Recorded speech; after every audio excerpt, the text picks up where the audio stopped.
नमस्कार, जागरूक मुंबई न्यूज में आपका स्वागत है। भिवंडी के नई बस्ती इलाके के नेहरू नगर में उस वक्त सनसनी फैल गई जब थाने क्राइम ब्रांच पुलिस ने 4 वर्ष पहले लापता एक 17 वर्षीय युवक के हत्या के आरोपी को उत्तराखंड से गिरफ्तार कर भिवंडी लाई और उसकी निशानदेही पर किराना दुकान के बाजू वाले गाले से खुदाई कर युवक का कंकाल बरामद किया। 4 वर्ष पहले 17 वर्षीय नाबालिग के लापता होने के मामले में संदिग्ध के तौर पर आरोपी मौलाना को पूछताछ के लिए भिवंडी शहर पुलिस ने हिरासत में लिया, जहां से आरोपी ने मौका देखकर पुलिस थाने से फरार हो गया, जिसे अब उत्तराखंड राज्य से थाने क्राइम ब्रांच पुलिस ने गिरफ्तार कर हत्या की मिस्ट्री को सुलझाने के साथ ही युवक का कंकाल भी भिवंडी से बरामद कर लिया है। बता दें कि नई बस्ती इलाके में नेहरू नगर इलाके का रहने वाला 17 वर्षीय सोहेब शेख अपने 7 बहनों में इकलौता भाई था, जो 2020 से 20 नवंबर के दिन अचानक लापता हो गया था। इस प्रकरण में भिवंडी शहर पुलिस ने लापता बच्चों के परिजनों की शिकायत पर अपहरण का मामला दर्ज कर सोहेब शेख की तलाश शुरू कर दी थी, जिसके बाद वर्ष 2023 जनवरी के शहर पुलिस ने गुप्त सूचना के आधार पर उसी इलाके के अशरफुल मस्जिद के बच्चे को पढ़ाने वाले मौलाना गुलाम रब्बानी गफूर रहमान शेख को संदिग्ध के तौर पर पूछताछ के लिए हिरासत में लिया, जहां से मौका देखकर पूछताछ के दौरान आरोपी पुलिस स्टेशन से भाग निकला, जिसकी तलाश में पुलिस सरगर्मी से जुटी हुई थी। और उस समय भिवंडी शहर पुलिस स्टेशन के वरिष्ठ पुलिस निरीक्षक चेतन काकड़े ने फरार आरोपी की जानकारी देने वाले को 25,000 रुपए का इनाम देने की घोषणा भी की थी। साथ ही शहर के अन्य स्थानों पर पोस्टर चिपकाया गया था, परंतु आरोपी का कहीं कुछ सुराग नहीं मिला, जिसके बाद 8 अप्रैल 2025 को थाने क्राइम ब्रांच की प्रॉपर्टी सेल की टीम ने आरोपी गुलाम रब्बानी को उत्तराखंड राज्य से गिरफ्तार कर भिवंडी न्यायालय में पेश किया, जहां 11 दिनों की पुलिस हिरासत में रखने का आदेश न्यायालय ने दिया। इस दौरान पुलिस की कड़ी पूछताछ के दौरान आरोपी अपना गुनाह कबूल कर लिया। भारी पुलिस बल के साथ थाने क्राइम ब्रांच के प्रॉपर्टी सेल और फॉरेंसिक टीम ने आज कल्याण रोड स्थित नई बस्ती नेहरू नगर इलाके में पहुंचे और सुपर किराना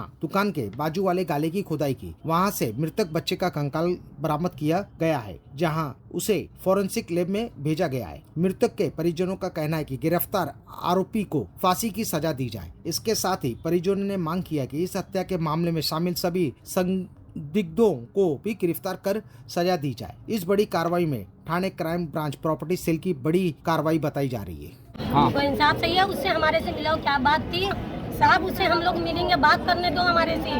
उन्हें क्यों मारा था, क्या बात थी? हमारे घर के नजदीक रहता था। हम 2 बार 11वीं शरीफ करे, उसको बकरा काटने जुबा करने बुलाते थे, खाने बुलाते थे।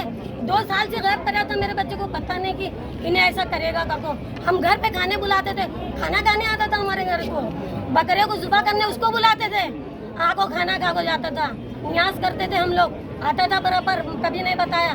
2 साल के बाद हम अजमेर शरीफ जहाँ कोई खजा गरीब नवाज हमारी दुआ सुने, उसके बाद बोलता है कि हाला सिडनी नहीं लागू दिए, लो ये बांगी साहब लो सिडनी लो, तुम बोल जाकर उनको सिडनी दे दी। तो उतने में कैसा क्या अल्लाह को मालूम हो, पुलिस है ये बांगी के इस पे दुकान पे पुलिस है ये बोले। तो हम लोग अब जब बाको देखो, हमको पता भी नहीं था कि इन्हें ऐसा मारे। और दीना भाई 2 साल तक महल्ले में रहते, कभी पता नहीं लगने के उनके औलाद रहते तो चुप पड़ते थे। दीना भाई कौन है? काउंसलर।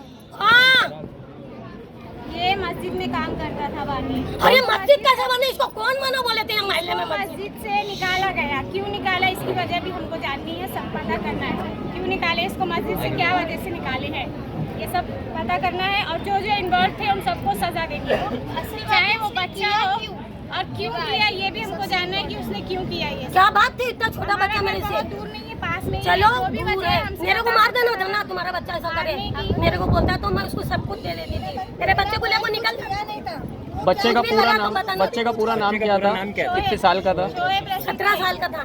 नाम क्या था? शोएब रशीद शेख। नहीं, आपका बच्चा जब गुम हो गया था तो 2 साल तक आपको पता नहीं चला, तो 2 साल बाद जब पता चला, आप पुलिस स्टेशन में जब गए तो आपके साथ में कौन कौन लोग थे, जब क्या बात हुई? दीना भाई को 10 बार लेकर जाती थी मैं। हाँ। चलो दीना भाई, कुछ तो तुम्हें बड़े हैं, पुलिस वाले से मदद मिलेगी। तो आपको कैसे पता चला कि ये जब मामला? ये मोहल्ले वालों से ही पता चला। वो असलम नाम का लड़का था, वो बताया मेरे को। असलम, उसको बोला मैं अभी बता दूं, कुछ बोलेगा नहीं। और यहाँ आए नहीं, उन्हें भाग गए वो। क्या किया उसने बच्चे के साथ? उसको क्या मालूम, उसने क्या किया हमको नहीं पता। उन्हें मेरे घर तक आके बोले ये दीना भाई बता मेरे को घर को बोलते हैं। तो 2 साल पहले पुलिस स्टेशन में पुलिस ने उसको अरेस्ट किया था। वहाँ से भाग गया वो। उसको कहाँ कर यहाँ से उठा के पुलिस स्टेशन से लेके भाग गया वो। भागी वहाँ को? से लेकर गए थे पुलिस स्टेशन, वहाँ से भाग गया। अभी आपकी क्या मांग है? मांग क्या है, उसको फांसी की सजा है। नहीं, मैं उसको यहाँ मारूंगी। क्या रहेगी उसको वो? यहाँ मारूंगी मैं मेरे हाथ से। और जो तुम्हें जैसा मारे ना सबको सजा उसको यहीं खत्म कर डालूंगी मैं। मेरा बच्चा चाहिए नहीं तो मैं उसको यहीं खत्म, उसको छोड़ना मत अंदर से। जिन जिन लोगों को ये सब बात मालूम थी, जो छुपाए हैं इतने दिनों से, सबको सजा होनी चाहिए। ये बिल्डिंग उसको पूछो कौन कौन है उसको। वो बच्चा है जो बोलता है कि ले जाके मैं फेंक कर आया था, उसको भी सजा होनी चाहिए। जो उसकी माँ बोला है, उसकी उसको छुपा के उसको बैठी माँ थी को। इतने दिन से, उसको भी सजा होनी चाहिए। यहाँ बिल्डिंग में ही है उसका घर।